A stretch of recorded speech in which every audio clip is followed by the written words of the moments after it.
திருச்செந்தூருக்கு செல்லும் முன் நான் சொல்லும் இந்த விஷயத்தை செய்து பாருங்கள்.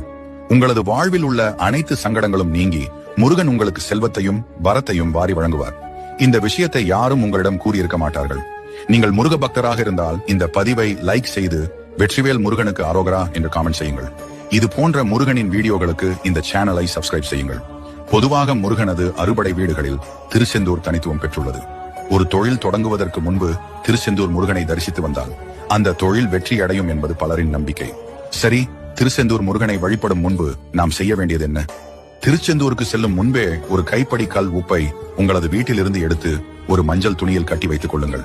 பிறகு இன்னொரு மஞ்சள் துணியில் 101 ரூபாய் முடிந்து வைத்துக் கொள்ளுங்கள்.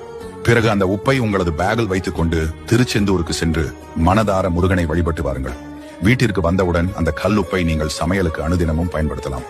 அந்த உப்பு குறைய குறைய நமது கஷ்டங்களும் குறையும் என்பது நம்பிக்கை.